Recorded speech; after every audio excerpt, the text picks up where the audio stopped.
This is the Randomer Nintendo podcast for January 15, 2023. I am Kevin, and to my virtual left, as always, is Jason. Hello from a soggy Los Angeles. Well, I mean, you're here too, but... Yeah, and to my virtual right is no one, because Angel is MIA. He's gone AWOL, folks. Don't remember the last time I talked to him. When's the last time you talked to him? Recently, so he's not totally AWOL. Huh. Yeah. The problem is, well, it depends on how you describe AWOL, doesn't it? Because he's AWOL from our humble little show. I feel like we're back in the JK with Jason and Kevin day, the one day we did that. But he is gorging. He is having a mouthful mode of Car Kirby, literally. I think he was at Kirby Cafe last I heard. So he's alive. He's just in a different country. Yeah, Angel is in Angel's in Japan. Yeah, I just really wanted to say the line of he had a mouthful mode of Car Kirby because they have edible Car Kirbys at that cafe. So I had to kill your joke so I could say my dumb line. I'm sorry. No, it's fine. I'm very jealous that he's in Japan. I'm super jealous. He's going to Nintendo World like any day now. I'm very jealous. I have to wait till it's open here and then wait till the crowds die down. So yeah, I recently just came back from Kansas City, and so Japan and Kansas City. Very different. Exactly the same. What are you talking about? Exactly the same. No, I they're mean, totally different. maybe in terms of how cold it is, because, man, was it freezing in Kansas City. How bad was it out there? Like, what are we talking? Single digit? Negative? Friday, I think it was in the low 20s. Okay, that counts. For LA folk I'm like from the us, West Coast. Yeah, like for LA 60 folk like is too us. low for us. 60 Yeah, exactly. is way too low for us. 60 is you gotta be wearing one of those North Face like parka jackets. Yeah. Yeah. So that was fun. Did you have Kansas City has pretty good barbecue, right? Like that's one of the things they're known for. Did you have any? So everybody kept telling me like, "Oh, Kansas is known for its really good barbecue." That was the first time that I've ever heard that Kansas was known for its barbecue. I've known forever that Texas was known for its barbecue. Right. We have eaten said especially barbecue. Austin. Yes, exactly. Yes. And Texas barbecue, very, very good. But yes, I did have barbecue in Kansas City. And I'm guessing, based on how you framed this, it did not live up to the Austin barbecue. No. Don't get me wrong. It was delicious. I went to this place called Q39. It was me and 7 other people. We got a reservation, and I got their brisket platter, which was brisket and something called burnt ends, which I don't know if like the LA barbecue scene or even the Austin barbecue scene does. I don't know. I mean, I'm guessing it's just the ends of the meat that they let get a little charred. They get a little, exactly, yeah. And it was very, very delicious. Like, it was great. Paired it with a nice IPA. I'm not really a fan of IPAs, but I forgot what it was. It was from this brewery called Boulevard. What's it called? Boulevard? Yeah, Boulevard Brewery. Really, really good. Local to Kansas City, I'm guessing? I believe so. Nice. Because every single bar... experience. Yeah, every single bar that we would go to had it on draft. So, oh yeah, that's definitely local. Yeah. So okay, well then comes the big question: which do you rank higher? And have you ever been to Tennessee and had barbecue in Memphis and or Nashville? Because that's also different than the other two. I have been to Tennessee, but I haven't been to either Memphis or Nashville, so I haven't had their barbecue. But as far as barbecue goes, so far nothing has been able to beat Austin, Texas barbecue. We have a couple of barbecue places here in Los Angeles. What's that one place that we went to with Victor? Were you even there for? I don't think I was there for that. No, but I know there's like Blood Craft Barbecue. What's it called? Moose Craft Barbecue. Yeah, I have not been there. And then we used to have Bloodso's. Yeah, I've had in Bloodso's. Compton, and then I'm not gonna say that they sold out, but like the only barbecue Bloodso's that is in LA, I think, is in like Hollywood or West LA. There's one next to LAX now too, at like a food court there. I had it once, and they undercooked my meat so much that I think I did like what's the one that has to sit for a really long time? Not prime rib. The one that they had to like leave out for like 36 hours or whatever. It was I couldn't cut it. It was too rubbery because it was undercooked, and they were like they couldn't understand what the problem was. So I'm sure it was a fluke. I'm sure Bloodso's in general is very good, but yeah. I did have some of the Bloodso's the one that was in Compton, which was the original location. Mm-hmm. And I can't really tell you how it was because it was just slathered in barbecue sauce. Oh, sure. Yeah. So, meat has to be not necessarily enjoyed on its own, but at least barbecue should be able to stand on its own. Yes, I agree. You I don't know if it's the best barbecue I've ever had, but I always have a special place in my heart for when I was in Memphis for work once, when I used to have to go out there for work. My hotel was next door to, I think it was called Rendezvous. And it's a local barbecue place in Memphis. Like anyone that goes to Memphis that's of any notoriety, like, presidents or leaders or whatever, always stop there, which I didn't know till I was there. I saw the pictures on the wall. I'm like, oh, this is like a place. But they had incredibly good dry rub ribs. And that's the first time I ever had dry rub. And I swear, and this is what's so amazing about barbecues. It's so different in presentation, not just in ways you can make it, but like by city, by region. But yeah, that dry rub in Memphis was the best ribs I've ever had, and will probably remain till I die the best ribs I've ever had, unless somehow someone can top it. But it was so good. Nice. Yeah. What's that one place in Austin that people like line up for? Is it Prince's, or is that the one we went to? No, not Prince's. Is Prince's even the name of a place? Did I just make that up? Let me look at it. I don't know what Princess is, to be quite I think honest. Prince's actually is the other barbecue place in Memphis that is supposedly the better of the two, but I'm just saying Rendezvous is better. So if you're ever in Memphis randomly, listeners. Oh, Franklin's. Franklin's, right. Franklin's, yeah. Franklin's had... We pre-ordered our Franklin's because we did a road trip to Austin. Mm-hmm. And so we pre-ordered it. So we didn't have to wait in line. We just had to pick it up. And it was a day where they had their beef ribs. Mm-hmm. And man, a good beef rib is on par to, I would say, Wagyu, personally. Yeah, it can. That's what's fine. Is I think it depends on how you define it. Like, is it like, oh, the chewiness or the flavor? I would say flavor wise, yeah, it probably is right there. I completely agree.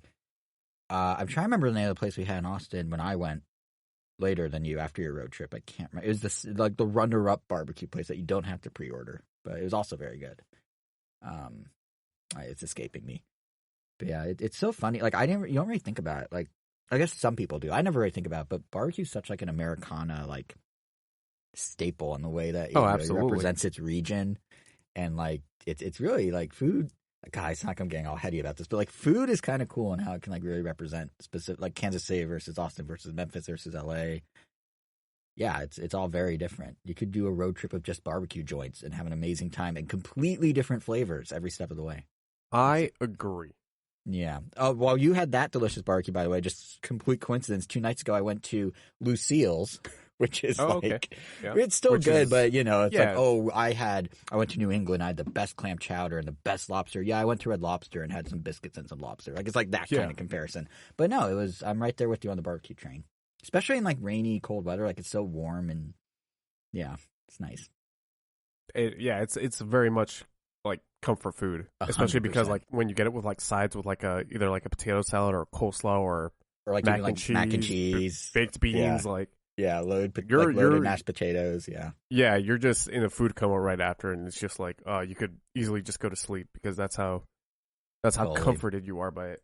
And that's one of the things that we are missing in like I feel like LA, and even I'd say most major like LA, New York, like big city, Chicago, like barbecue we can sometimes get, but like Southern comfort, like soul food, it can be really hard to come by out here, and it's always so good. There's a place that used to be not far from here. They moved further out of the delivery zone for Uber Eats, which was sad. But it was really good, but I could tell eating it like this, if I went to New Orleans or something, like the quality would be through the roof by comparison. It's like getting sushi in Japan versus getting sushi in LA. Like there's just, just another level. Yeah. Like something that I think we might have already said it here, but like Ichiran, which is like sort of like the McDonald's of ramen in Japan. It's like just 10 times better kicks than the here. ass out of like the premium sushi that we have here. It's insane. It's like night and day. And like I only recently, I'd say in the last couple of years, really discovered Sugarfish here in LA. If anyone is coming out to LA and is looking at like best restaurants, like Sugarfish is always on the list of like, the best sushi in LA, because it is very, I forgot the style they do it in, but basically the chef tells you what you're like. You could say, trust me, and then the chef just brings you what he wants to make for that day, and it's like 2 or 3 pieces of each type, and it's like 6 courses or something. And it's really good, and it's like melt in your mouth like buttery, but it's still not as good as just like the cheap stuff you can get in Japan on some random street corner, like in a whatever restaurant you just happen to stumble into. Insane. Yeah, it's night and day. Which is probably like, you've been to New York, which I assume is just like pizza essentially. Like, yeah, well, it's funny New York style because pizza, like their cheaper stuff is probably better than like some of our good stuff. oh yeah, for sure. It's funny because there's like this whole debate of what is the best pizza in New York, and everyone would be like, oh, it's, I think the name was Joe's Pizza. So now there's like a million different Joe's Pizzas, and you don't really know which is the best pizza. But you can't really go wrong. Like, they're all pretty good. Just if you avoid like a Sbarro or like a chain, you're pretty much okay. And there's even a place I walked past when I was there a couple months ago. It was 99-cent slices, like every Thursday or something. I was like, there's no way it's good. But well, my friends who lives there swears by it. Like, yeah, no, it's like 99 cents. It's cheap ingredients. It's cheap pizza, but it's way better than anything you'll get in LA. So yeah, it's every. I don't even know what LA special. I guess we have really good Mexican food. Is probably it, honestly. Because like if you try to get a burrito in New York, it's not. They don't know what they have the ingredients. If you get, I'm sure there's exceptions to the rules in New York, but for the most part, if you try and get a burrito in New York, they have the ingredients. Like they have rice, they have black beans, they have meat, but it's just like going down a shopping list of, okay, I got a bag of rice. Not like necessarily the right rice or prepared the right way. It's just, here's some rice. And it doesn't like mesh together like it should out here. You know what I mean? Like they don't complement each other. It's just like you taste like the sum of it, like its parts instead of the sum of its parts. So don't get Mexican in New York is all I'm saying. No offense to any locals over there who make really good Mexican food, but from my experience as a Angelino, steer clear. Are you upset going off of food? Yeah. As much as I would talk food forever, I can eat. Yeah. This make me hungry, to be honest. And we're recording early by our standards. It's dinner time, and we're like, oh. I gotta start thinking of what I'm gonna like Uber Eats. Yeah, same. Because I'm not going out in this rain. It's pouring in LA right now. Yeah. Yeah, which of course it is. Mm-hmm. Are you upset that you aren't at the technical rehearsal for Super Mario World today? Not only today. It's like the next month. I am and I'm not.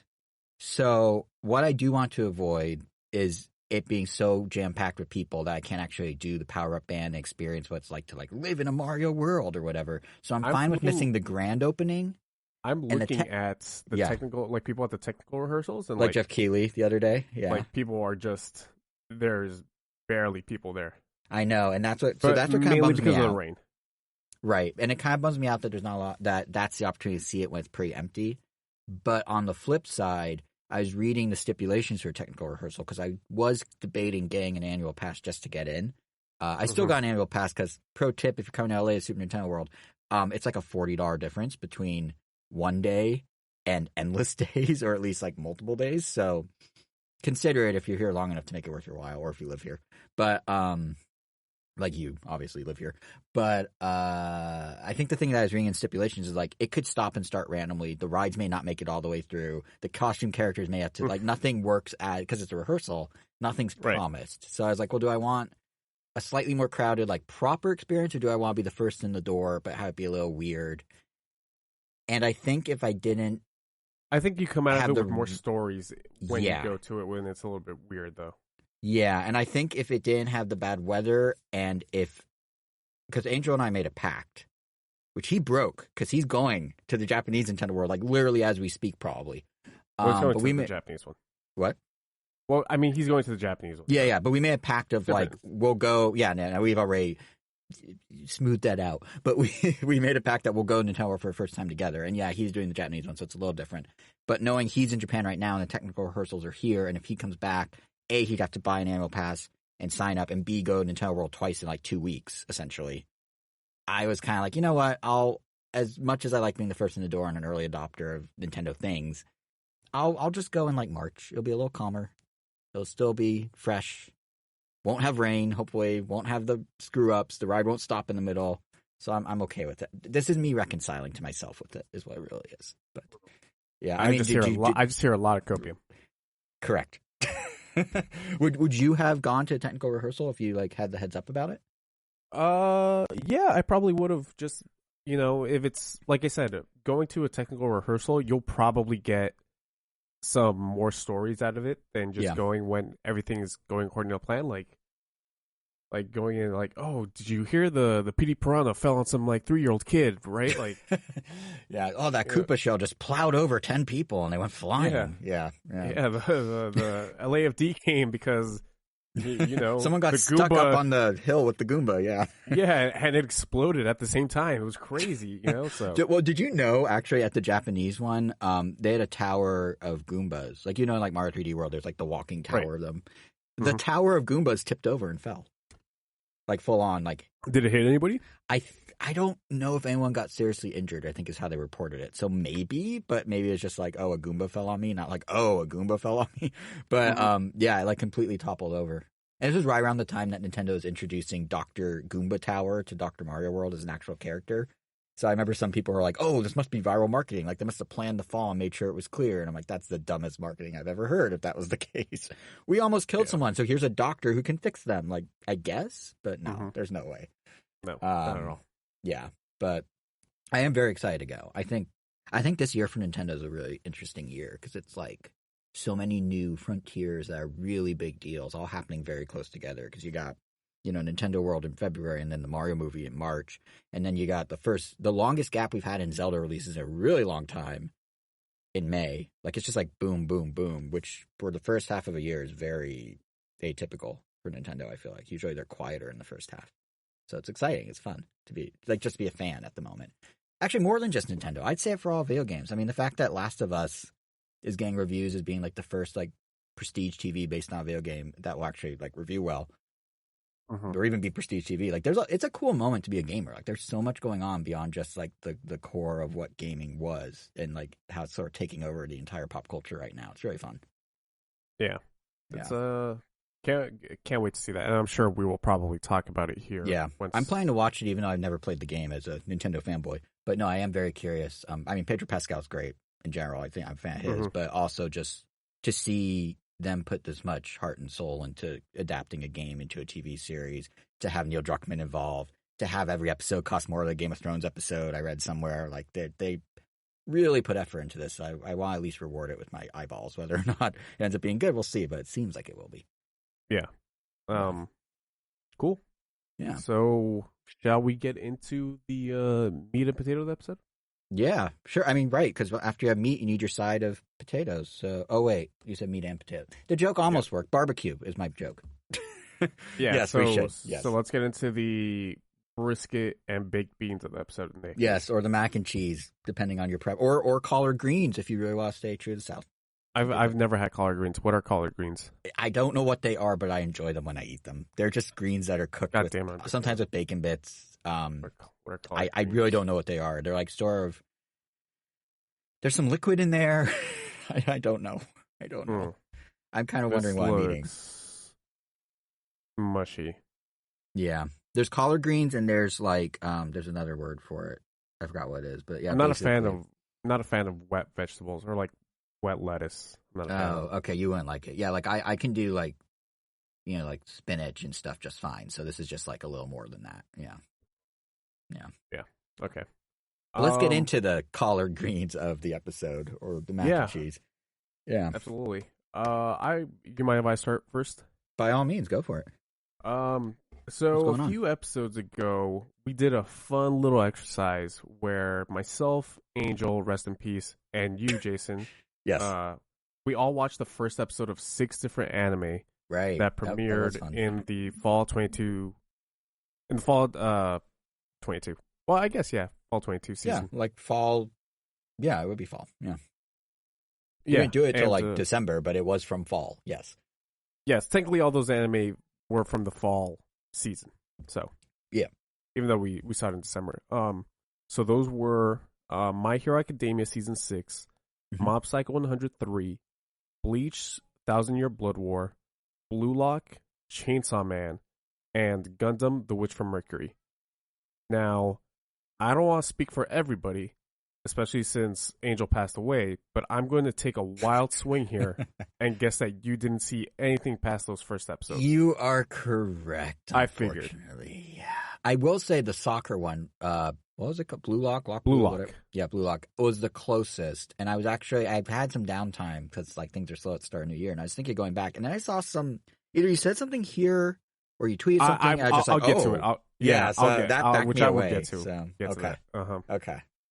Yeah. So, I did continue seeing these animes. I'm going to guess that Angel. Well, I know for a fact Angel was going through Mob Psycho 103 before his accident. So his accident where he stepped onto a plane to another country by mistake. Yes, that accident. Yeah. Yep. So like I just want to do a quick recap of my thoughts on the ones that we saw. And this is and these are in no particular order that I'm going to talk about. With the exception of the first one, which is Gundam: The Witch from Mercury. I dropped it after like 4 episodes. It just didn't hold my interest, unfortunately. Was it just too tropey? Because I feel like we went in collectively feeling like it was following tropes a little too closely. Yes, especially like the whole like new girl in school kind of tropes. Yeah. There's big robots fighting, which is cool, yeah. But like I like my Gundam when it's about teenagers having PTSD about fighting in an intergalactic space war with giant robots. And like we said, this one's set in a school, which is the complete opposite of that, you know? Yeah, totally. Yeah, this was almost like Harry Potter, but with robots to a degree. Like it was a Hogwartsy vibe. That's from what I remember. Yeah. After that, Bleach: The 1,000-Year Blood War. It just a wonderful continuation of the Bleach series that I loved back 10 years ago when it ended. It's Bleach at its best. The animation just stomps over the old series, which makes sense, right? Because this has 10 more years of technology and style that you didn't have back then. But the action just also blows anything that blew, a Bleach fan's mind back in the day. There's fights that I thought, oh man, that looks so cool. No, this just destroys that. And the next part actually comes out in July, so I'm excited about that. They're doing 4 different, essentially, parts to this. So I believe the first part was 10 episodes, and then the next 10 happen in July. The 10 after that will probably be sometime during the winter. I wouldn't be surprised. Sounds like someone was inspired by how Netflix divides up their seasons now. Yeah, it's very similar to what a lot of Netflix shows are doing. Oh, I mean, it's just what a lot of TV shows do. True in general, yeah, like the part 1, part 2. Yeah, like the mid-season breaks. Right. I guess Breaking Bad was really the trendsetter there. It was the first biggie to split their season. Yeah. Yeah. After that, Mob Psycho 103.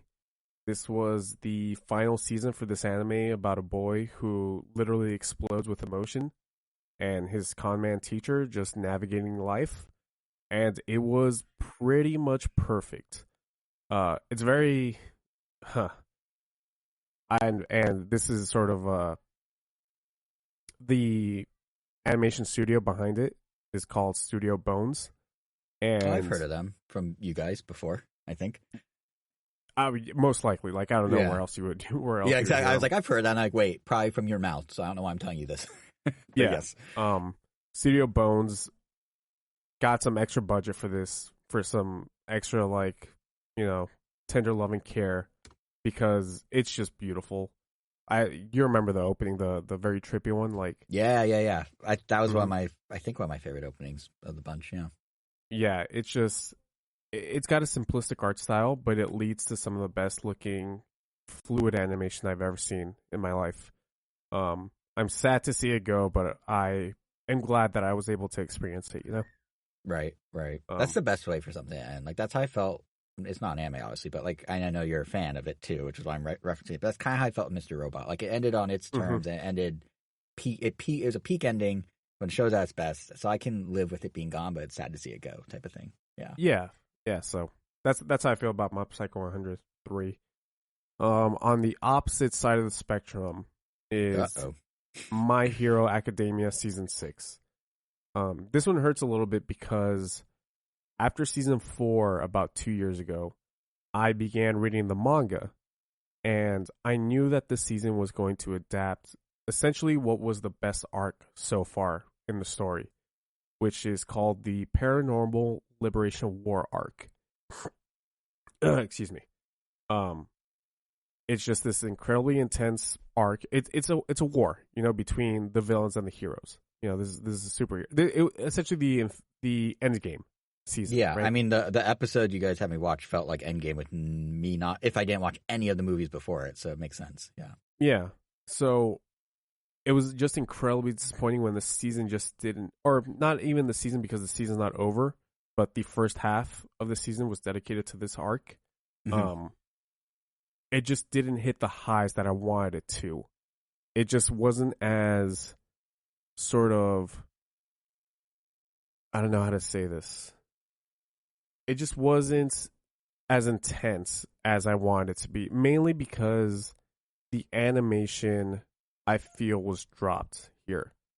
Oh, interesting. And crazily enough, this was animated by Studio Bones, so I can see where the budget for Mob Psycho season 3 went. The exact diversion of resources. Yeah, and this is a very important arc. A lot of things like the ending of the arc has a lot of consequences, and the last season had some really, really good animation, and last season, season 5, was easily its worst season. So it doesn't make sense that at least this first half didn't get the love and attention that I feel like it should have. That being said, this next half is adapting a really, really cool arc, and if we're basing the strength of the arcs based on their openings, this new opening has a very, very, very good opening. Probably the best opening that My Hero's had in about 3.5 seasons. So maybe this is where they're gonna put their budget into. I would hope. Otherwise, season 6 will be a bit of a mixed bag for me. Mm-hmm. Where I really like the story that it's being told. I'm just not liking how it's being shown. Because it's anime. It's literally in the name, in the word animation. Yeah, the visuals I feel like make or break these shows to a large degree. Yeah, the visuals can like kill a really good story. Mm-hmm. Which eventually I'll talk about this other anime manga called Berserk once I get around to finishing that. But people who have seen Berserk, and especially its adaptation that came out not too long ago, will know what I mean when it's like Berserk is a very, very good story, and unfortunately the anime sucks. So that's a bummer. That's like all the Netflix shows when they live action the animes, and like the animes are good, and then the Netflix shows don't even last a season. Sure. Yeah. But I'll talk about Berserk on a future episode. Moving on to Blue Lock, which I think coming out of our, I don't know what we want to call it, our anime watch? I don't know. I guess anime. Yeah, Anime Watch works. I was trying to think of a clever name. You put me on spot. Yeah, no, Anime Watch works. Our anime assessment for alliteration. Sure. Yeah. Our AA meeting, anime assessment. Yeah, our AA meeting. Jesus Christ. We had our AA meeting on JK. Yes, we're full of these acronyms that mean other things. Or not, acronyms. Blue Lock seemed to be sort of the sleeper winner of the ones that we watched. I really enjoyed it. You enjoyed it. If I remember correctly, Angel really enjoyed it as well. He did, yeah. Yeah, and that was due to it being what we assumed was going to be like a Squid Game Battle Royale soccer show. Mm-hmm. And the first episode had the participants of Blue Lock playing tag with a soccer ball. And the last person who got tagged would get eliminated and have their chances of being in Japan's national team just completely gone. So I assumed that was going to be the rest of the show, which would be following like a set of characters through these trials. And so far in its first half, that hasn't happened at all. As a matter of fact, it goes sort of generic where characters are put into full teams of 10, and now you have team versus team just playing soccer. Wait, what? Yeah. So was that like they made the pilot and then like the network notes were like, actually, this is too much like Squid Game. We need you to scale it back. Like, that's so weird because it was such a strong opening and such a clearly defined premise, I thought. Right. And don't get me wrong, even though that this is happening, there are still like, you are following the main character's team going up against other teams, and whoever's the lowest out of, it's sort of like what the World Cup does with its group stages, where each team will play against each other at some point, and instead of the best team going on to like the next stage, here it's the best 3 or 4 teams go on to the next stage, and the worst team, they all get eliminated. So there's still the elimination. It's just not quite as cutthroat in the sense of the 1v1v1v1v1. Sure. Yeah. And in the future, this might happen where they're doing challenges. Yeah. But I don't want to say I was duped, but it just wasn't the show that I thought. Exactly. But like that being said, the characters and the animation were like strong enough that I just kept watching it.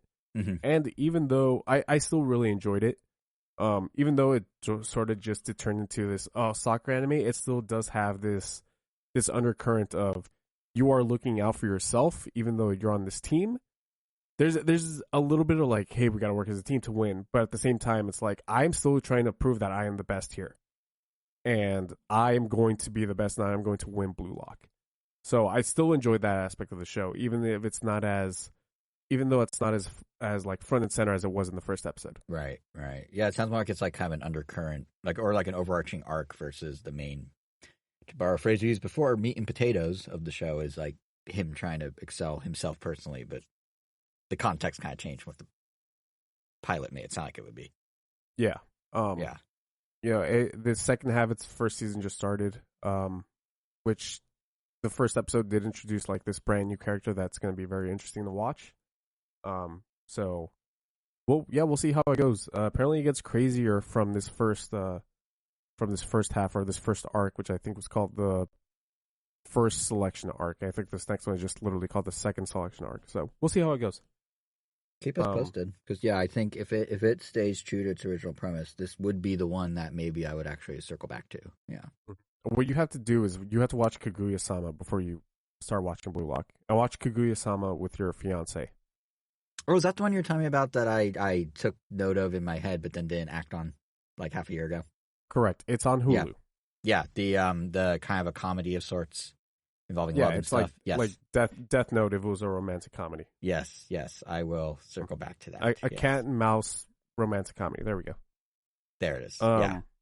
And last but not least, Chainsaw Man, easily the most anticipated anime of the year. Didn't disappoint.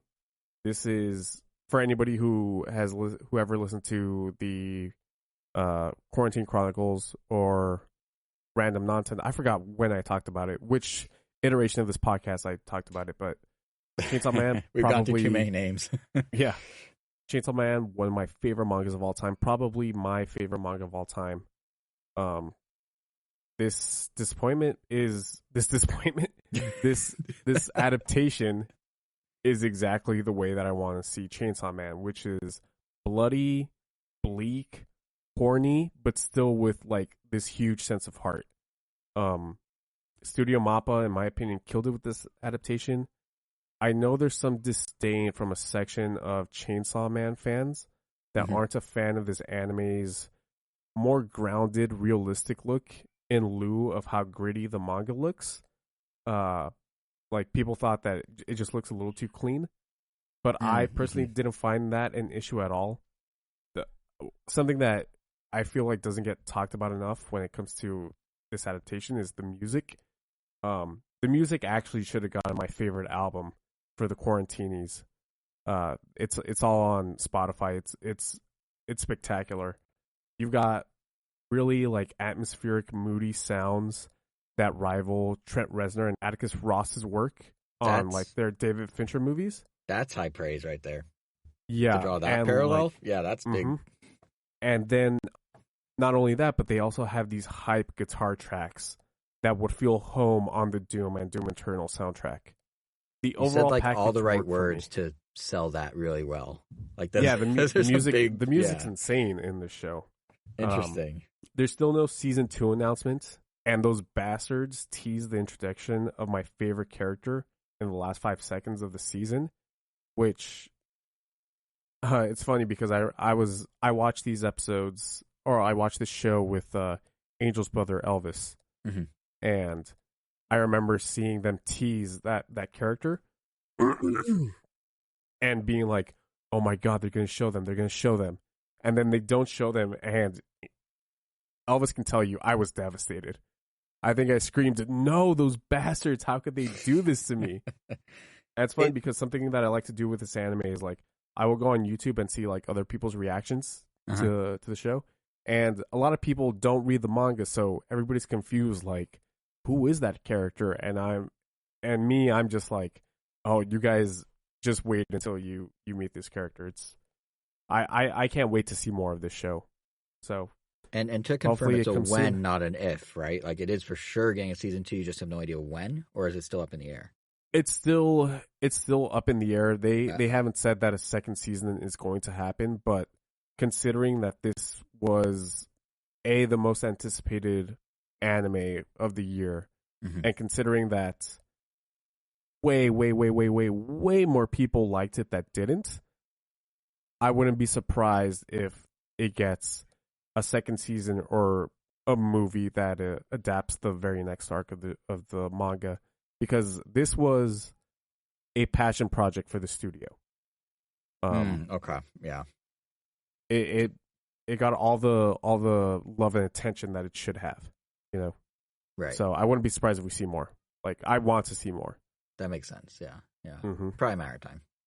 Yeah. So, yeah, that's the anime catch up with Kevin. So.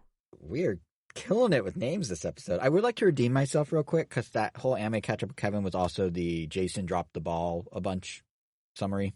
I didn't watch the anime recommended for me and my fiance. I didn't catch up with these, but I do want to let you know, and I know you know, but I need to let the broader yous out there know. I'm playing Marvel Snap now and really enjoying it. So I do listen sometimes. I can't. So are you still playing it, or did you just get to the point? I haven't played it in the last day or so because I got sidetracked with other stuff, but okay. I am still playing it. I played it at least a couple days in a row after I last spoke to you guys about it, which was minus when you sent us the Spider-Man cards you just got last night. I think it was like 3-4 days ago we last talked about it collectively. So yeah, I'm level 20. It's interesting. My level moves when I'm not playing, I noticed. I stopped playing at level 22. I opened up the game yesterday and I was level 21. I'm like, what? But that doesn't make sense. Maybe I misremembered. I thought. But we will talk. We will talk about it once Angel is here. Yes, yeah, we need to say it for him. But I just want everyone out there to know, and for you to know, Kevin. I do occasionally listen to your guys' recommendations, even if it takes 3 times a New Year's resolution to do it. Okay. So yeah. Okay, that sounds fantastic. That sounds good. Yeah, it's super fun. Everything you guys said about in December is spot on. Yeah, super fun. Great. So what do you got for us? Oh, I guess I could talk. Well, speaking of things I'm playing, I could talk about a different game I was playing a little. Mom hid my game. Which she did what? Mom hid my game, and yet somehow I played a game about it. But yeah, it's kind of funny actually because it feels like a game that was really destined for like this moment in time, if that makes sense. I know it sounds really obscure and weird what I'm saying, but like ever since we switched over to doing the randomer shows, I always like to bring in something to justify the Nintendo half of our podcast name, you know? And that's been easy to do for the most part since we changed the name. Nintendo's been busy. But as we were kind of talking about before, like we're in a bit of a quiet period right now. It's one a lot of fans have been venting about online, as you may have noticed on Twitter or if you go on any game message boards. They're all arguing like Nintendo's 2023 seems like such a mystery. There's no new direct. What's happening after all the park openings and movie openings? But there's one thing about Nintendo, it's predictable. And like clockwork, they're more often than not always quiet this time of year. I mean, this is normal. And before I get to the game, it's funny because someone actually quantified this normalcy. I was reading the story on Nintendo World Report the other day, and they broke down how few games we knew about at the start of any given year since the Switch's launch. And it's always like 3 to 5 games, and in a January. And that's exactly where we are now. Like, we're at the high end, actually. We have 5, because we know 2 of them. They're coming out in the next 6 weeks. We have Fire Emblem Engage and Kirby Return to Dreamland Deluxe. I wouldn't have been able to tell you that Fire Emblem Engage comes out within. Yeah, no, they're not marketing it particularly well. I mean, this past week they had previews of Engage that all the press got to do, and they were talking about stuff like the socialization system of three houses isn't as prevalent in this one. It's kind of going back to the series' roots, which I guess kind of makes sense because the whole game is, about summoning past characters and throwing back to, like, it's kind of a send up to all the past Fire Emblems, so it would make more sense. That plays a little more traditionally. But yeah, that's out like literally next Friday or this coming Friday. Kirby's out like the 24th of February.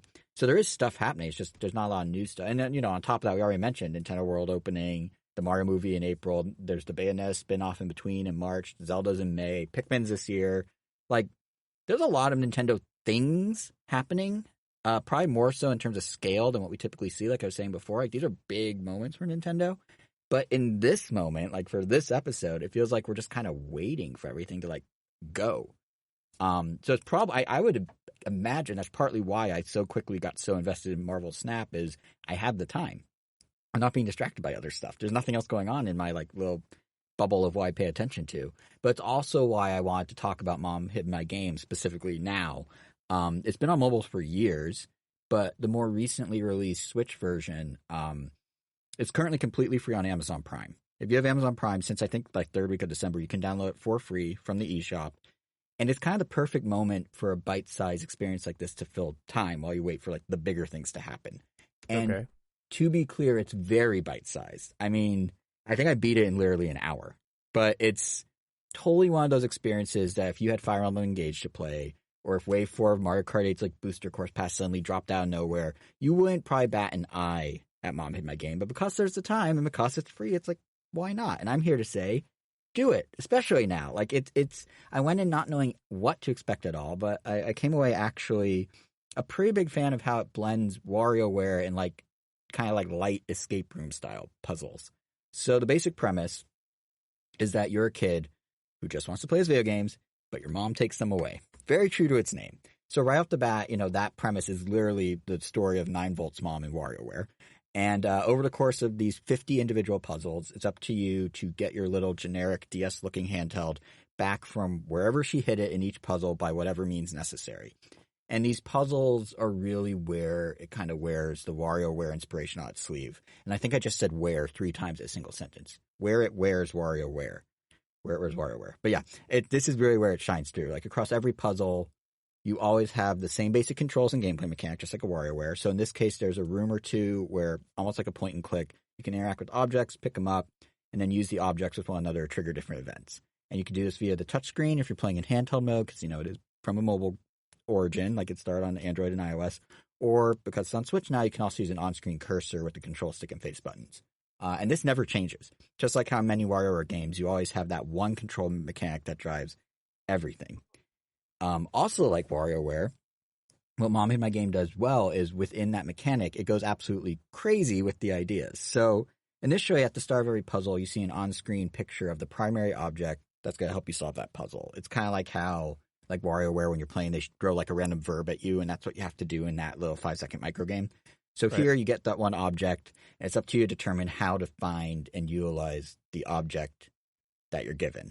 And the ways in which you engage to do so are super WarioWare. Like, sometimes they make perfect sense and they use the object as it's designed.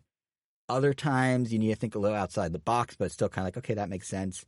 But then sometimes it's just totally random in what you do or how you trigger it. Like super like out of left field, unexpected, again, kind of like WarioWare often does. And those are definitely the most memorable moments for sure. Like, it kind of like from the perspective, like the game sense of humor, like those are really like the highlights. I don't want to share any specific examples since they're going to spoil actual puzzles, but like, I'll just say, like, as the game goes on, it really escalates in what sort of things like suddenly are now in your living room and the puzzles that those then create. And like, why is that here? Why is this coming in through the window or whatever? And it just has like a surrealness to it, which again, a lot of parts of WarioWare do. And I keep drawing that parallel because the game keeps pulling that string. Like, it keeps doing stuff like WarioWare. Like, another way it does it is that very much like the gamer mini game in Game & Wario from the Wii U days, which counts as a WarioWare, but barely. It does, right? Like, especially a gamer because you're playing micro games. But in that one, if your mom catches you, it's game over. And here, same deal. If you get caught, you instantly lose the puzzle. And in this case, how that happens is either you get her attention because you use an object wrong and it makes a loud noise, or more often than not, you're exposing her if she's hiding somewhere. So she may be behind a curtain, she may be in a fridge, she may be like under something, hidden in something, and if you open it, oh, there's mom, it's over. And you don't have any lives or continues, so it's not like a big deal if you lose. The game, because of its mobile origin, is structured very much like a lot of other mobile games. So think of like how Angry Birds, when you lose a puzzle, you just go back to that same screen of selecting which number puzzle you're on. They just start it again, and that's that. And I think by design they kind of toy with this idea, because in fact there are some puzzles in Mom Hid My Game where I feel like the developers specifically set you up to fail by kind of zigging where you may expect them to zag to such a, or by such a degree that it doesn't even feel like a loss. It's just kind of part of the humor of it all. So definitely, like, it's not like you can lose the game or whatever, but that does cause you to have to restart if you see mom. And the WarioWare parallels don't even stop there either.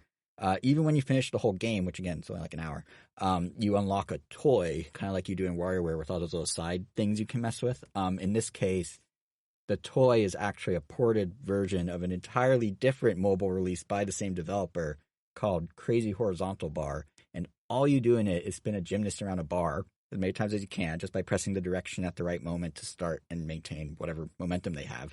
And the more you spin them, the more unique poses you unlock, which all present themselves in a gallery you can browse. So like I said, it's very much like one of those weird little toys in WarioWare. It's just kind of there. You can interact with it. It's not really a game. It's just kind of a thing. But that kind of, funny enough, brings me to the one problem I have with Mom Hid My Game. And it's something I keep saying. It's really short, right? It's charming. It's clever. It's wacky, but it's really short. And the thing is, the original developer of the mobile version, a company called Hap Inc., they're kind of prolific with the amount of other odd, similarly charming, low-budget-looking releases. Like on iOS and Android, there's actually 3 Mom Hid My Game games, I guess. What would be the plural? Mom Hid My Games. But yeah, there's 3 of them, and they're all called, they're a translation of their Japanese name. So if you go on the App Store, you're actually looking for Hidden My Game by Mom, not Mom Hid My Game. And I understand why those aren't included in a single Switch release, because the original Switch port came out before the second and third did on mobile, so I get why those aren't there. The second one actually got a separate Switch port later on too. We're just missing 3, I think. But what Hap Inc. does have that they could have put in here is they have a lot of these weird little toy experiences like Crazy Horizontal Bar. I looked at their App Store like profile, and there's 10 different things they released prior to the Switch port. Many of them actually use some of the same assets and ideas as within the individual puzzles in Mom Hid My Game. So part of me is kind of like, well, if you already sort of put them in the Switch, like you already have the assets and controls already retrofitted for the Switch, like it would have rounded out the package just a little bit more on your very short game and given a bit of replayability, because these things do have some high score challenges while the core puzzles don't. It's like once you solve them, you solve them. That would have helped just pad it a bit. And granted, I got the game for free, so I can't, anyone that has Amazon Prime can get it for free, so I can't really complain too much. But normally it's $5.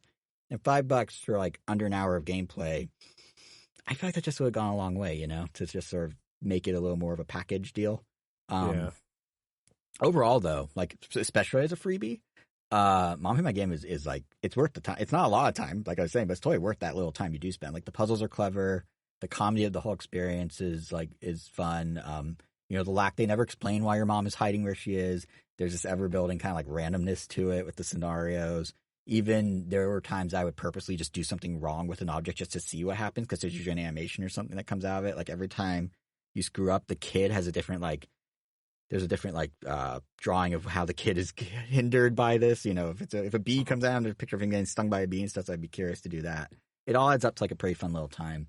And I'm actually at the point where now that I know there are sequels, because my beat I didn't know, it's when I was starting to look into the developer. I'm actually kind of tempted to buy the sequel, which is also $5 on the eShop, because I just want to see like what absurdity they keep coming up with, because it gets crazy. And if you think of the original on Prime, which is free right now, and then the paid sequel as a single 100 puzzle purchase for $5, that is worth the $5. So that's not going to justify it to myself. But if nothing else, I'd say since the original is free, download it on the eShop. Like check it out. It's really cool for what it is. It's very short, but it's like a good little like time killer as we wait for like the bigger things to happen on the Switch this year, which, you know, we're a week away from one of them, but it's kind of a nice way to spend a little time. So that's what I've been playing as long as I'm hitting my game. Yeah, it's a fun little diversion, I guess you could say. Cool. Yeah. Now I think we should talk. We got 3 movies on the docket. Oh, yes. 3. Oh, yes, we do have 3. Right. I forgot you had, yes, you have a Golden Globe winner. Yeah. I have Golden Globe winner, The Banshees of Inisherin. This is my favorite movie of last year, of 2022. And probably one of like my new overall favorites. It's directed by Martin McDonagh, who has directed some of my favorite dark comedy movies. 7 Psychopaths and In Bruges. In Bruges. Yeah, In Bruges being in my top 3 movies of all time. And this movie reunites the 2 main stars of In Bruges, who are Colin Farrell and Brendan Gleeson. I actually didn't know that you've seen In Bruges. I saw it in college on kind of a whim because a friend worked at a movie theater, just like, let's see In Bruges. And I was like, sure. And I was really impressed with it. Yeah, like I had no intention to see it, and I saw it. I'm like, this is actually a really cool movie. Yeah. Yeah, In Bruges, fantastic. Places, but it's very entertaining along the way. Yeah. Mm-hmm. Did you ever see 7 Psychopaths? Mm-mm. That one I've was yet to also see this one either. That was also with Colin Farrell. And that one had Colin Farrell and crap, I'm forgetting his name. Sam Rockwell was I like Sam Rockwell. Yeah. Had Woody Harrelson. It had a crazy cast. Yeah, that sounds kind of stacked. It had Christopher Walken, and I'm forgetting one other major name in that movie. Tom Waits, I think, like the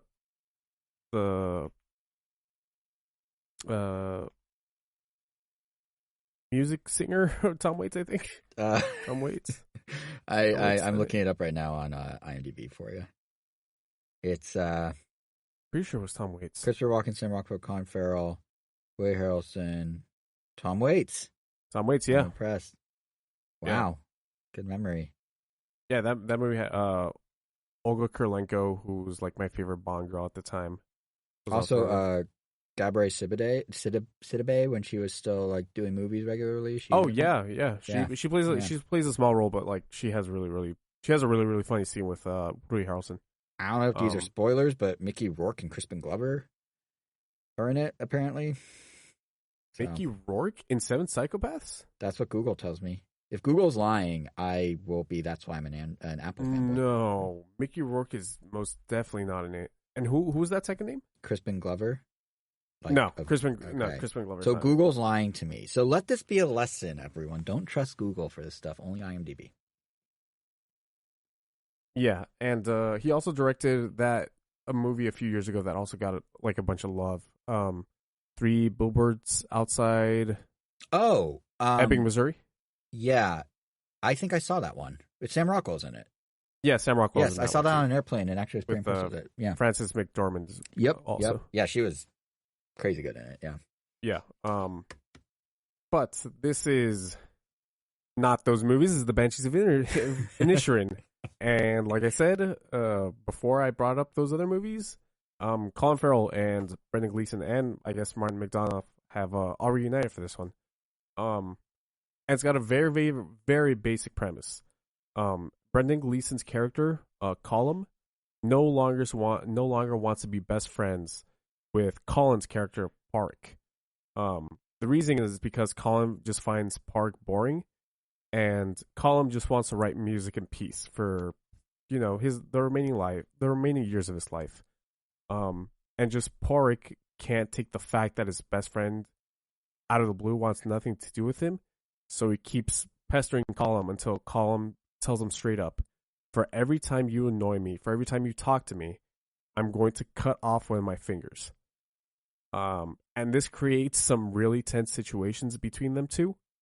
Along the way, along with these characters, I guess, you have Park's sister, Siobhan, and the local policeman's very horny son, Dominic. Both of them who try to help Park through his friendship breakup. With like Siobhan being the angel and Dominic being the devil to Park's shoulders. They both try to guide him different ways to varying results. The movie is very, very funny and incredibly crass as well. I think within the first 10 minutes, there's already like full male frontal nudity. There's set the bar early. I get it. Pretty much, which if I remember, no, I don't think In Bruges had. I don't think In Bruges did, but there are some movies. I feel like In Bruges was one where they just hit you over the head right at the beginning with the tone of the movie so hard that everything else seems tame. Yeah. Yeah. Like there's this hilarious like recurring gag about Pork's pet donkey being inside his and Shaban's house, which just keeps going on through it, and the whole donkey is just this recurring gag. But it also was a gag at the Golden Globes. I don't know if you watched the Golden Globes, but when the director gave the speech, he was saying that he wished the donkey was there and deserved an award or something like that. So okay, it carries, yes. Yeah, and the donkey is not only just a recurring gag; it's also very. You'd be surprised how important to the story it is. There's just like a lot of little laughs with some big ones for sure. Just like In Bruges, In Bruges was a dark comedy. Yep. And it had some like hilarious scenes, but like a lot of the movie is very much like chuckle to yourself, and you're chuckling not only because it's funny, but because of how witty it can be. Yeah. You're not really laughing out loud for some wit. Right. But just like In Bruges and Seven Psychopaths, this movie definitely gets darker towards the end. And just like those movies, there's still like some laughs to be had. I saw Three Billboards once around the time that it came out, and that movie was just dark. From that one's more of a drama than totally. Comedy. I mean, it again start leading with the tone right off the bat. Like within the first 5 or 6 minutes, you get the sense that movie's not gonna be funny. Yeah. It has some like Francis Ford's character has some lines, but like it's darker for sure. Yeah, and another aspect that I love about this movie is just its setting. I don't know if you've seen any of the trailers or any of the posters. It takes place. Yeah, it takes place in the early 1920s, like on a small Irish island, and it just has some beautiful, beautiful landscapes and vistas. And I don't think it looks like any setting I've ever seen in a movie before. The closest that I can say it gets to is probably the Shire in the Lord of the Rings movies, like, the like New the kind of Zealand and like kind of the low rolling greens with some fog and and it's definitely not as lush, and it's definitely more rocky than the Shire is, but it's honestly one of the nicest looking settings I've ever seen in a movie in a while. The story goes some places that I didn't expect it to go, and there's some like red herrings that I won't spoil, but you think to yourself like, I wasn't expecting that to end up meaning anything. I love this movie. It's like right up in my alley in terms of what I want from a dark comedy. Like Golden Globes, I guess it won Best Director. I think it won Best Picture, Best Drama. Oh, won Best Picture too? And I think Colin Farrell also won? Or wait, I got that wrong. Sorry. It won Best Not Picture. That went to Fabelmans. It won something screenplay? Where Best screenplay. Maybe it won something where the director was up there danking people. It was probably Best Screenplay then, because I would guess Daniels won for everything. Actually, no, they didn't win anything. Fabelman took the big ones. I think Screenplay went. I'm gonna pull up the winners. It was weird. Screenplay must have gone to Banshees. I don't think it did. Must have gone to it's weird because like the Golden Globes were on like a Tuesday this year, so like I was like half watching. Not that I paid that deep of attention. Best Picture Drama went to Fabelmans. Hold on. Oh, it did win. It's musical or comedy, not drama. So yes, it won Best Picture, musical or comedy. Okay, Banshees. Gotcha. Yeah. And what about screenplay? Did it win screenplay? No, screenplay. I want to say went to. It might have gone to Fabelmans. I remember Spielberg giving a speech. Oh no, it did. What did Spielberg? Oh, Spielberg got director. Okay, yeah, screenplay. Oh, gotcha. Man, I am ill prepared for this conversation. Yeah, screenplay and Best Picture, musical or comedy. So it won as much as it could, in a way. Gotcha. Yeah, Colin Farrell, fantastic in this movie. Brendan Gleeson, I shouldn't even have to say it, just fantastic in this movie. And Dominic is played by, I don't know how to pronounce this guy's name, Barry Coffin. I don't know how you'd pronounce it, but he was in the Eternals. He had like the bowl cut. Oh, kind of. Yeah. And he also played the Joker in the newest Batman movie. Oh, wait, what? He was the Joker in the newest Batman? Mm-hmm. Spoilers. Oh, the Joker. I was thinking Riddler. I'm like, he's not Paul Dano. But no, okay. No. Yeah. No, Joker. Yeah. In that clip they released online only because they're weirdos. Yeah. Mm-hmm. Yeah. I think he stole the show for me, honestly. He's such a funny character that has sort of this tragic life, but I don't know. You just have to see it so that you can understand. It's just a wonderful movie, and I'm so glad that the two actors from one of my favorite movies of all time got together again to redo something. I was a little disappointed when Brendan Gleeson wasn't in Seven Psychopaths, just because it was Martin McDonough working with Colin Farrell again. Right. But I'm so glad. This movie's fantastic. I just love this movie with all my where heart. can I see it? Is it on streaming yet, or is it only in It's theaters? It's on HBO Max. Oh.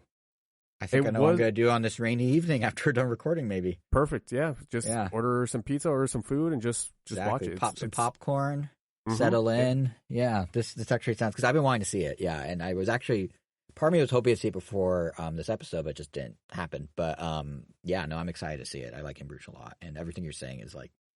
Sounds like must-see type of thing, so... Yeah, The Banshees of Inisherin. It's a fantastic movie. I cannot praise it enough. Glad to hear it. Excited to check it out. What did you think of? Because we both seen it. Are we entering spoiler territory with this conversation we're about to have? Glass Onion. Wait, did you not want to talk the other one? I can weave it into Glass Onion. Like it thematically is weird. It's kind of similar to Glass Onion, so I don't mind referencing it as we go. It's easier to talk Glass Onion, and I'll mention it. Yeah, the other being the menu. Then then we should probably to remove the air of mystery. Talk non-spoilery aspects of it, and then go into spoilers. Sure. Glass Onion. Yeah, and that's probably where I'll mention the menu in passing. Because it's the reason I guess that I'm sort of pairing them is they both thematically are about rich people that are dumb. That's about, it's about like So, what do you think of Glass Onion? Let's do Glass Onion. You want to lead the conversation? I actually don't have any notes for Glass Onion. Sure. I didn't write a whole lot down at all because it's kind of is spinning off of what I was saying very briefly when we did our Quarantinis, which one of the things I really liked about Glass Onion is Rian Johnson does a really good job of creating a period piece in our current period. Like, because murder mysteries for so long have been kind of like, you look back at this time in the past, like, Murder on the Orient Express, like Agatha Christie novels or whatever. And it's very like in its time, and they do critiques of the social norms of the time or whatever through the story, but like it's very backwards looking.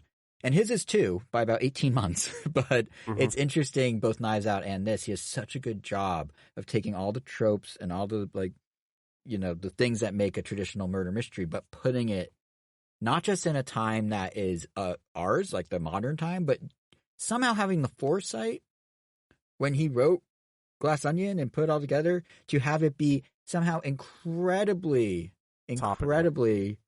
relevant to specifically what was going on in November 2022, which was incredibly weird.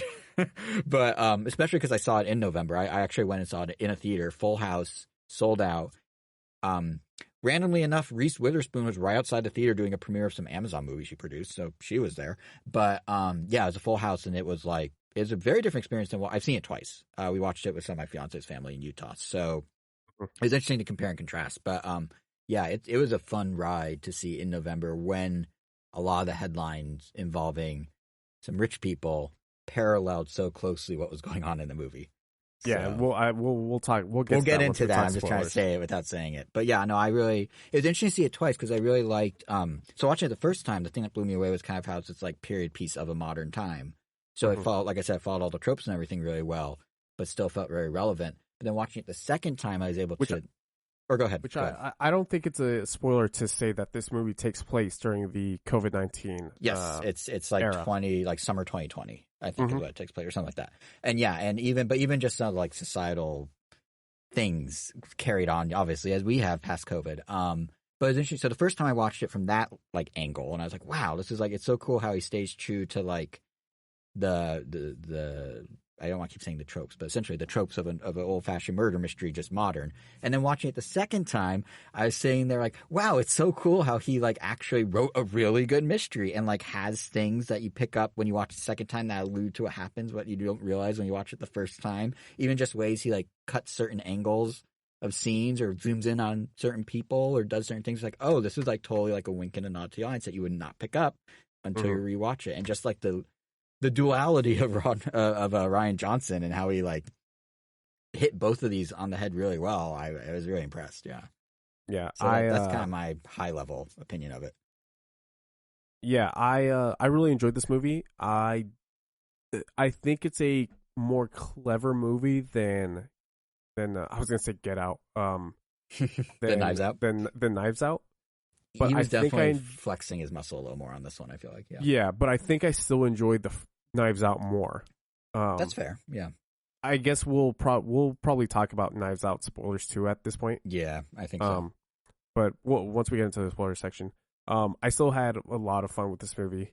There's especially one scene that I wish I would have seen this in theaters because I saw it at home when I had COVID actually. So that was one of the movies. Like the Banshees of. I think I saw Glass Onion, and then the Banshees of Inisherin like back to back, which was sort of like tonal whiplash to be quite honest. Yeah, I bet. Yeah, but Rian Johnson is definitely at the top of his game.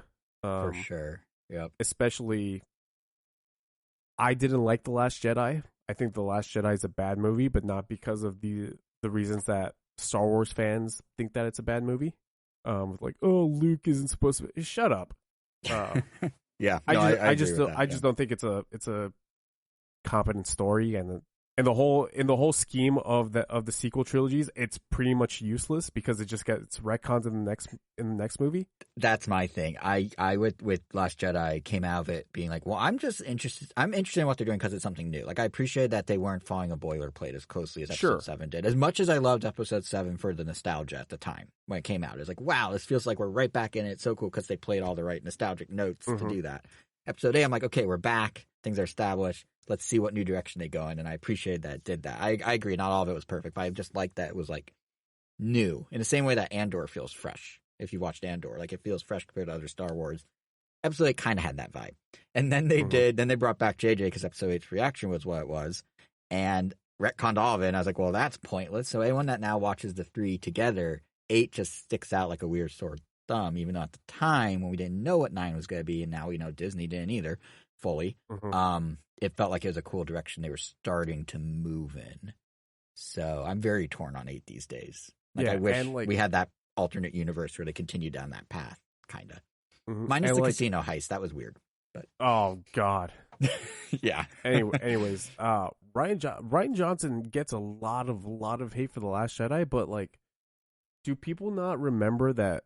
Did you ever see Brick with Joseph Gordon-Levitt? Oh yeah, I think way back when. Yeah, that's a Rian Johnson directed movie. He directed Looper with again Looper. I really liked when it came out. Yeah. Looper's awesome. And let's not forget he directed the best episode of Breaking Bad with Ozymandias. That's right. And to some people, he directed the worst one with Fly, but that's right. That's beside the point. He still directed Ozymandias. You know. Yeah. Like he has the pedigree, and it's unfortunate that one movie. Yeah, and I feel like it's the same with deal. One of the worst fan bases of all time could just poison his reputation. Well, I mean, same deal with what's her name? She directed Wonder Woman. Oh, Patty Jenkins. Yeah, like Patty Jenkins did like Wonder Woman 1. Okay, I didn't quite understand why it was as revered as it was among the fans. Like I liked it, but like okay. But then she kind of had a slight misfire with 84. Like, it wasn't as good. That's fine. It happens. But now, like, everyone's like, oh, Patty Jenkins. Like, I don't want her touching Rogue Squadron. I want her doing this. I want her doing this. Granted, Warner Brothers was as far as we don't want her doing Wonder Woman 3. In fact, we're not doing Wonder Woman 3. In fact, Gal Gadot's no longer Wonder Woman. So that's another story. But still, like, I don't understand why one movie can completely tarnish the work of someone someone's whole work portfolio if you enjoyed the other things they did. It's a balance. Not everything's great, not everything's poor. We have strong episodes of our podcast. We have weak episodes. Like, just cut people some slack is really all I'm saying. Yeah, and like if you refuse to watch Knives Out or Glass Onion because you don't like The Last Jedi, just that's on you. You're making a huge mistake. You're missing some fantastic movies. Absolutely. Movies that are better than the prequels, the sequels, and I would say maybe with the exception of Empire Strikes Back, even better than those movies. But that's also because I'm not a Star Wars person. Right, and I'm like a mainstream Star Wars person. So like I like the movies, I watch the shows, I don't get into the extended universe, I don't get into any of the games, I don't do any of that. Like, so I see where you're coming from with that perspective. Yeah. Yeah. Yeah, but these movies are fantastic. Like I said, I appreciate Knives Out more than I did this movie, but that doesn't mean that I dislike this movie. This is like an 8 out of 10 for me. You know, if Knives Out was a 9, this is an 8. It's not as good. I get that, but it's still great. Yeah, I think the thing that a lot of sequels run into in general, and this or anything that's like hero driven, if you will, because Blanc is basically like the superhero of these in a way. Anything where they establish a character and introduce you to a character and you get to know the character, I always prefer more than the sequels. Like I like, the first of any of the Marvel movies versus the sequels more. I like the first of. I suspect I'm gonna like the first of. Oh god, what's it called? The animated Spider-Man. The movie, Sony. What are you talking about? Miles Morales. What's his called? I just blanked out. Into the Spider-Verse. Into the Spider-Verse. Thank you. I feel like I'm gonna like Into the Spider-Verse more than Across the Spider-Verse, just because I like origin stories a lot, or I like getting to know a character more than just like here's a character doing something new. Like I prefer Homecoming to Far From Home and No Way Home. Right. Like No Way Home hits the nostalgia just right for me. But yes, I'm the same way. Homecoming more. I think there's something just really, and I know Angel, to speak on his behalf from Beyond His Grave, R.I.P. Angel. I know he's the other way. He likes to like see the characters explored deeper. He's told me that before. But like for me, it's very much like getting to know a character. And I think that might be why Knives Out has a bit of an edge, because you're kind of figuring out who Blanc is at the same time he's figuring out the mystery. And then this one is just like, here's Blanc again. Isn't it funny? Here's his accent. And it's great. Daniel Craig is great as Blanc. Like, and all the memes of putting him with the Muppets and stuff are really funny. But there's something kind of special about first meeting the character and seeing him do the whole Foghorn Leghorn voice and everything versus now he's just kind of like established. And I think for me, that's partly what gives Knives Out a bit of an edge. No pun intended. But yeah. Right. I think with that, we could probably get into some spoilers. Yeah. I was going to say, okay, yeah, actually we could do spoilers because I think somewhere in here, the menu kind of fits into this whole thing. I'm not entirely sure where. I didn't really give it much thought. If you're going to talk menu spoilers, I'll talk menu briefly, because I think what's interesting about Knives Out, what's interesting about Glass Onion, what's particularly interesting about the menu, having watched it right after I rewatched Glass Onion, there is this undercurrent, through line, whatever you want to call it, that's always kind of existed, but in a different way, of like mainstream media starting to critique kind of the attitudes of the richer among us. Right. Obviously, there's been some of that. Mr. Burns on The Simpsons, Mr. Fischoeder on Bob's Burgers. You can go a few years ago, you can go decades ago. That's always there. But it's been interesting that so many mainstream movies are toying with the idea of like what is like societally acceptable and how do the rich not necessarily meet those expectations, and doing it in kind of like almost dark comedy kind of way, especially the menu. So do you know anything about the menu at all? I know Ralph Fiennes is in it. I love Ralph Fiennes. Yeah, no, he's really good in it. As is what's her name? She's playing Princess Peach, Anya Taylor-Joy. And Nicholas Hoult is also in it. Yes, he is, and he plays a foodie. So I'm not gonna spoil anything, but the movie's basically a kind of, they call it a horror movie. It's not. It's more like a thriller of sorts, but it's kind of a dark thriller comedy satire of like. I'm sorry, it's Rafe Fiennes. I call him Ralph, as I'm sure a lot. Is it? I always thought it was Ralph. Rafe. Yeah, really? It's Rafe. Mm-hmm. Well, wow. Because I said it to myself, and I was like, that doesn't sound right. And I heard it, and I was like, that sounds fine. Yeah, Voldemort's name is Ralph. Makes sense. But no, it's Rafe. It's Rafe. Interesting. Yeah, it's Rafe. I think I just always put the L there because it would fit right next to the P, and it would blend in, and I never thought about it. But yeah, it's because he spells it R-A-P-H, right? Yeah. Yeah. Well, anyway, so the movie is basically all these people go to this restaurant that's on an island they have to take a boat to, and they're all, it's a really expensive meal. It's this you paying for the experience, and then it unfolds in ways they don't expect. I won't say much more beyond that. But the way it unfolds and the way they react to it in and of itself feels like a real commentary on just like how artistry for some that maybe don't have much money as others, or even if they do, like the artistry for some is commodified by others, and then the way those people sort of commodify it themselves makes them feel like they're still supposed to have some sort of special thing, and it's just like as things unravel and unfold, they don't react in the way that normal people would for the most part. And then there's one character who is a bit more grounded because she sort of falls into the situation. She's not really planning to go there, and that's kind of like our lens into it, and like the us in that scenario of normal people. And it's just interesting to see that contrast and how they play with it and do it kind of through parody. It's not that much different than how Rian Johnson does it, where there's always that one character who's kind of fish out of water among all these rich people, and sort of is the lens we view the interaction of those wealthy folks with each other and their egos and everything through the lens of this one person who isn't that. So it's really interesting that both movies, in very different ways, do, but actually not that different because they both kind of have funny moments, but one more horror than the other, how they both kind of hit that same theme and that same, like, through the gaze of a lesser among the rich type of thing. So that's all I'm going to say about the menu, because I really don't want to spoil anything. I went in with barely no information, and it was a fun time. Some folks, I've been reading some people's thoughts on it, and some folks are saying like, oh, like it builds up in tension, and for them the tension just fizzles like 2/3 of the way through. I do get that, but I wasn't going into it thinking it was like a full-on horror movie. I was going into it thinking it'd be just kind of this tense, interesting thing, and for that it is good at that. So that's all I'll say about the menu. I'll encourage you to go see it. That's it. That's all I'll say. Cool. Yeah. And I guess now we can just head into Spoilerville. Spoiler territory. Yeah. So heads up, if you haven't seen Glass Onion, you can find us on Twitter at Round Nintendo and turn us off right now. But if you have seen it, let's carry on. The one scene that I would have loved to reacted with the rest of with a crowd, is the scene where it's so funny because there's like a joke that's told sort of a little bit earlier, and then it comes up like I totally forgot about that, but the real is so hilarious is when Blanc takes out the Jeremy Renner hot sauce. Yeah. I would have loved to see that with a crowd. That was got a good reaction. So funny. Yeah. I was not expecting that at all.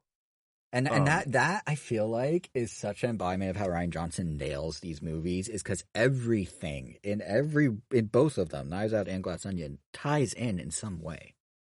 Even if it's a red herring, the red herring then makes sense. Like it circles back. Like there's nothing that's totally out. So like that moment with the hot sauce was like the comedy version of how the mystery worked so well, I felt. Yeah. Yeah. But yeah, it was super funny. Yeah. To sort of go further in why I liked Knives Out much better is because I feel like the way that movie subverted, I guess, the murder mystery by straight up showing you the murder and, I guess, undoing the mystery within like the first 30 minutes, I liked better than what they did here, where it's revealed that a character, I forgot how to pronounce Janelle Monáe. Yeah, Janelle Monáe. Yep. Janelle Monáe, this character isn't actually that character, but that character's sister.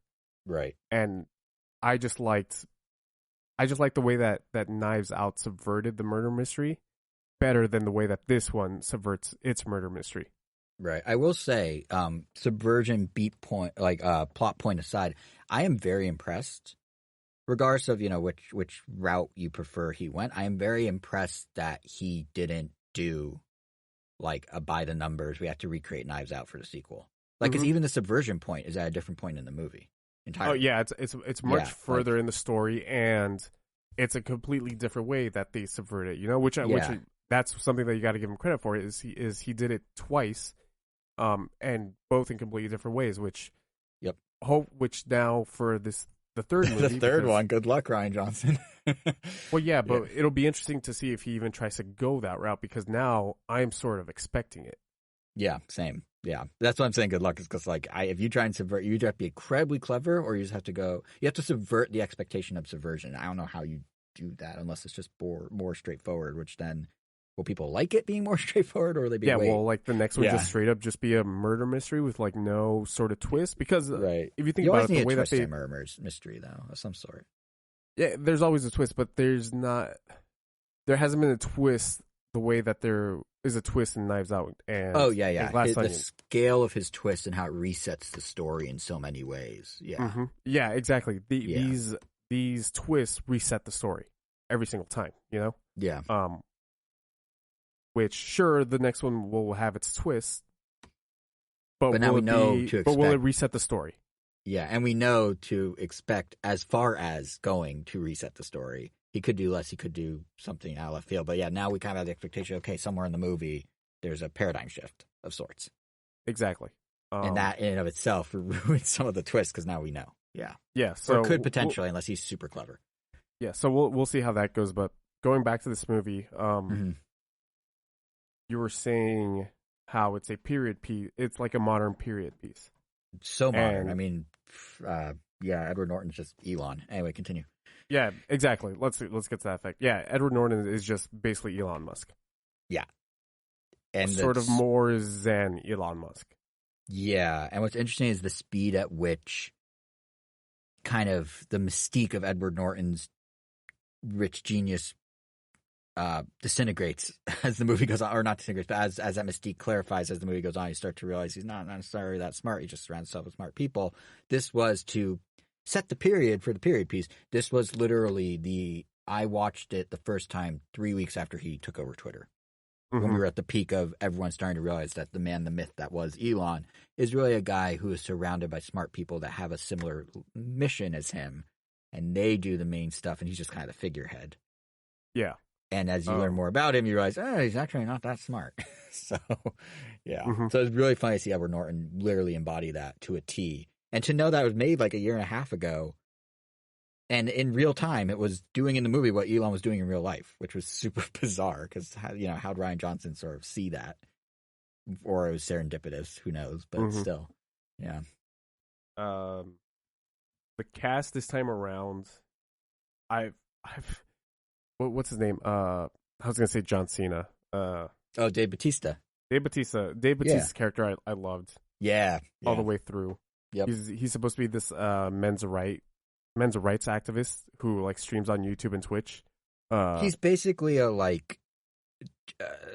he's kind of like a Joe Rogan cross with an Alex Jones, but also a little more subdued in some way. Like he's not to that level. I don't know if you'd call him subdued. He has a gun holster in his banana hammock. He's that's true. He's not subdued at all. I guess he's a little more subdued than Alex Jones. He's more of a little more extreme than Joe Rogan. Yeah.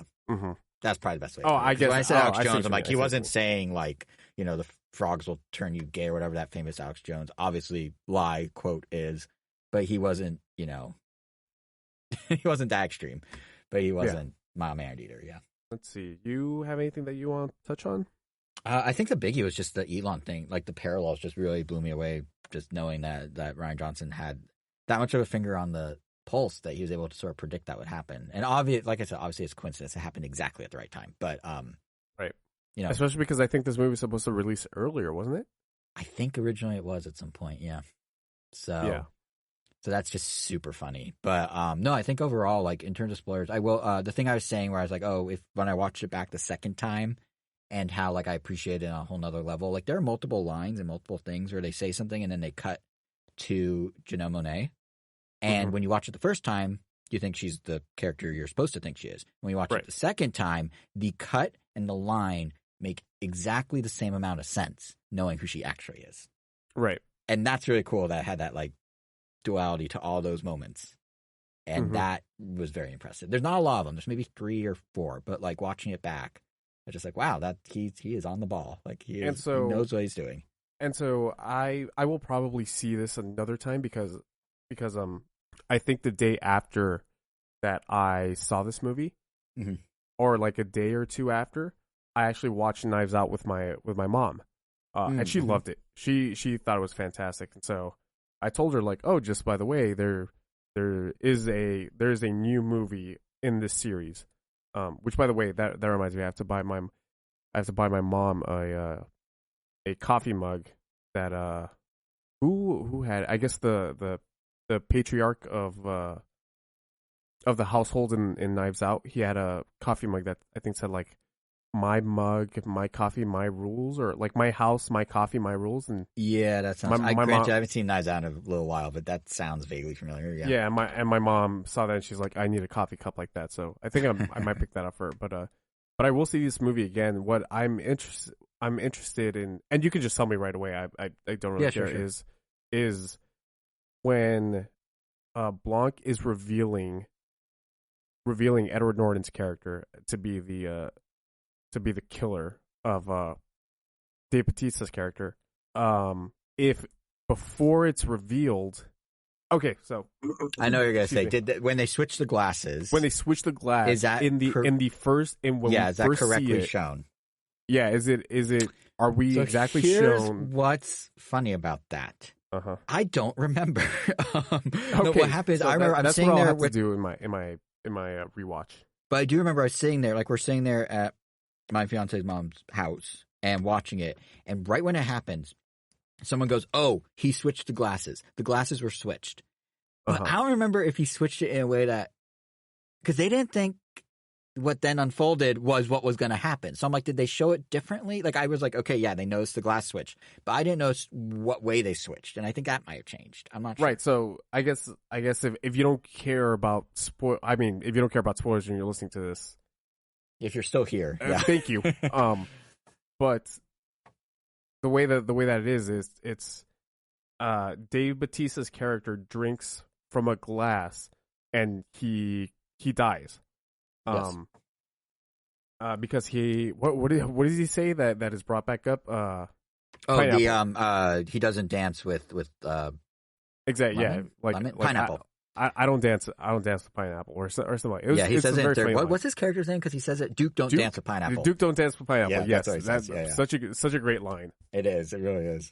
But it is explained that Edward Norton's character says that he accidentally picked up my cup, right? Yeah.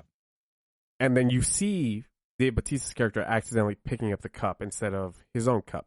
So what they do okay, it's coming back to me a little. What they do show is when Edward Norton puts it down, he puts it over on Bautista's side, or he hands it to him or something. Like there is a swap. The reveal is he gives it to Bautista. And I think Edward that's Norton's character gives it to Bautista. But when we are originally seeing that shot, because does he actually do that? I mean, someone, like I said, I think my fiance's mom shot out like the glass, or someone was like, those glasses were switched, but I didn't actually like pay that much attention to know if they shot it in the same way or if it was like, I think they showed it. I think they did.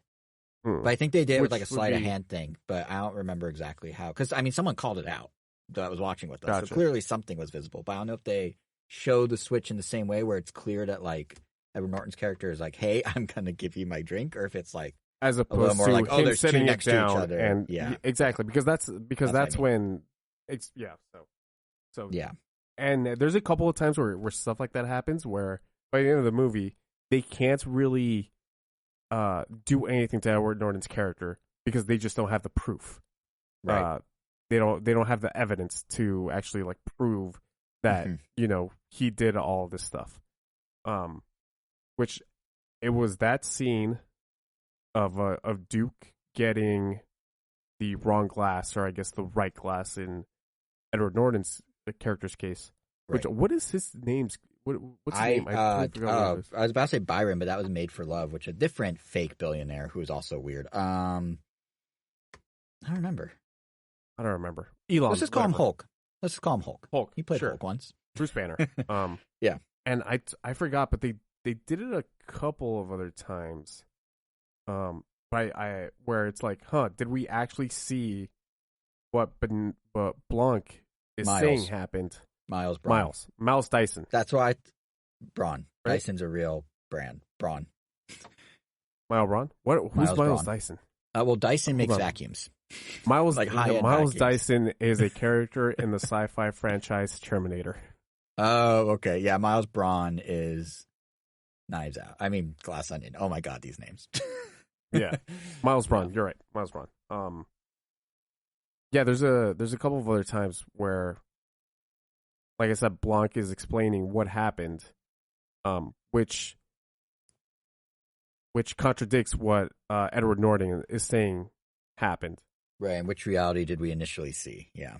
Exactly. Yeah. So that'll be interesting to watch that a second time with my mom, and we'll see. Yeah, I can't believe I didn't look for those as much. I was more like, oh, what camera shots are good? Like hint at what Janelle really is, which was like totally in retrospect the wrong way to watch it. I should have watched for the hints of how Norton's guilty. I mean, excuse me, Miles Braun is Bruce Banner is guilty. Right. I was focusing on the other twist. I think the ending is a little too. I guess Clean? I couldn't suspend my. It's a little too Hollywood, a little too clean. It's a little too clean. Like they blow up the glass onion, which for the glass onion is Miles Braun's what would you call it? His not his house. It's his like island retreat, his vacation home, sort of. Sort of. It's more than compound. a vacation. It's like a compound kind of. Yeah. The glass onion is this beautiful compound that he has. And they blow it up with them inside of it, and everybody survives? Yeah, that was a little... Yeah. What was also funny to me was, so he has this compound, and he does all this stuff, and then he has that random side character who lives there and does nothing except be there. And that was an interesting funny. red herring, kind of. I really liked that. Yeah, it was I never assumed that... I never really assumed that he was a red herring. I just thought that, like, oh, he's just going to be this running gag. The only time I thought it was a red herring, I mostly thought it was a running gag. The only time was when they were running around in the dark about halfway through. The lights go out. They're not sure who's where. I thought they were going to do kind of, I don't know if it'd be a fake out or a real thing, but that he would startle someone into doing something. Oh, gotcha. Which he never did. He was never even in that scene. But it's just like, oh, they're setting up to have this guy that's like around who could cause more chaos. But he didn't even do that. He's a red herring even at that level. And yeah, he was just kind of there. I think he had like 4 total scenes. Yeah. Maybe even 3. One of which was at the end. So, if I remember correctly, yeah. But aside from that, that's unless you have anything more to say. No, that's about it. It's a fun movie. I'm really looking forward to the third one, both to see how he tackles what we were saying before, but just because like he's good at what he does. You know, he brought back murder mysteries. Who's an actor or actress that you would want to see in a third movie? Oh, that's a good question. I honestly wouldn't mind if they did the Muppet spin-off thing that's been joked about online. Like, Netflix has even joked about it now. Like, I'd be okay with that. But, like, their Tudum blog or whatever, their, like, fan blog that they run, made a whole article about, like, what if the Muppets. But that's a really good question. Because I think what he does well is he finds people that have comedic chops, but he doesn't find comedians. You know what I mean? Like, I'm thinking, like, Knives Out, Toni Collette.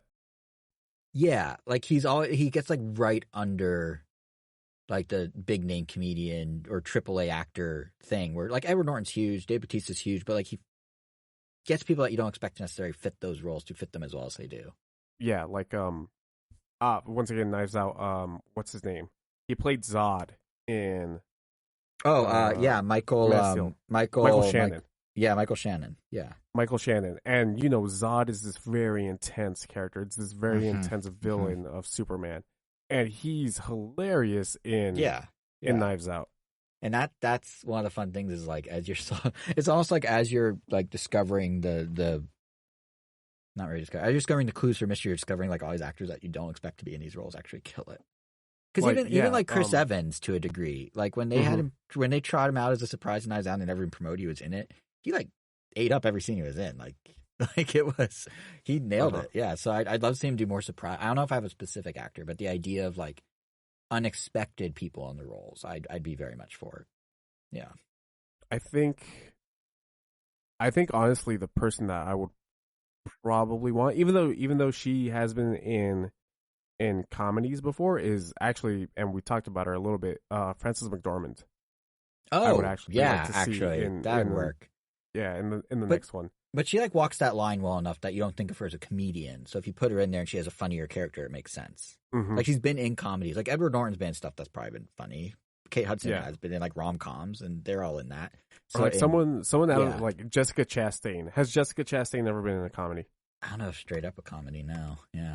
Like someone like that would be good, or like anyone that's done like that's leaned more Viola towards Davis. like I don't know, dude. Someone that yeah, just like leans pretty something much like into like a that. drama. Yeah, or like because even like I feel like Tarantino has a good sense of that too. Like when he would cast people to have some kind of wackier moments in his movies that you wouldn't expect. Like I keep thinking of like, or actually, you know what's a good example? I wouldn't say Tarantino. What's that movie? Like the reading goat, the movie about like teaching goats to read. Oh, what's it called? There's some movie that Brad Pitt. The Men Who Stare at Goats. Yeah, maybe that. I think it's that. But if I remember correctly, Brad Pitt was in it, and actually was like really funny in it. And at that point, I didn't really think of him as like a funny actor. And then Tarantino kind of leaned in that a little with Once Upon a Time in Hollywood as well. Well, like the one that you might be thinking of is Burn After Reading. Yes, it's Burn After Reading. Thank you. Burn After Reading, which is another Frances McDormand movie. Oh, that's funny. I didn't even make that connection. Mm-hmm. Yeah, you're right. But yeah, like that sort of like yeah, that's the speed I'm thinking here for the next one. Yeah. Yeah. Cool. Yeah. Well, I think maybe that's it. Yeah. Yeah. So that's one of our longer episodes, and that's with only two of us. So yeah, really, true. Angel, stay in Japan. It's okay. We love you, dude. Angel, but like... stay dead. Yeah, we love you, but you're welcome to stay there. And we'll just he's gonna come back, and he's gonna be like, all right. Yeah, he's gonna come back and be like, that's fine. I have other stuff I can do. Mm-hmm. Just never podcast again. No, actually, we do need him back for the next episode. Snapback, our podcast in a podcast, because we got Marvel Snap talk about now that I understand all the words you were saying in past episodes. Cool. Crap, I don't have any housekeeping stuff. I can do it. Go for it. Do it. All right, so. You know where to find us if you're listening to this. I hope we are on all the podcasting apps, including the very one you're listening to, presumably. So you can find us on Apple Podcasts, Google Podcasts, Spotify, Stitcher, TuneIn, iHeartRadio, Amazon Music, and our YouTube is at Ram Nintendo. It's so nice I don't have to say com anymore. But yes, our handle is now at Ram Nintendo, which is also our Twitter handle. What a coincidence. And individually, I'm JSR7. Kevin is KV Ngomi. Angel, if you wish to send him... well wishes or your thoughts and prayers. Yeah, there we go. Your thoughts and prayers. Or if you wish to send fond memories you have of his life now that he's passed on to Japan, you can find him at WERRO_O, where he weirdly is not tweeting anything from Japan. I would be going crazy sharing stuff, but yeah, but that's you. That's I know. Kind of it's never been him. He used to tweet more. He even acknowledged at the start of the year he hasn't tweeted as much lately. On Twitter, he said it, which is, I guess, the place to say it. But, yeah, so hopefully we'll get some good stories from him when he gets back in the next episode. I definitely want to hear about that Kirby Cafe he went to. It looked super cool. Yeah. But yeah, that's about it. So I'll kick it back to you, Kevin. Cool. And with that, Jason, I know you just said a bunch of words. Give us the final one. I like how my final thought is I like how we're just ping-ponging who has to say things for the last 3 minutes. We haven't had any actual conversation except telling each other to talk. So chew on that, people, and some good barbecue. We'll see you next time.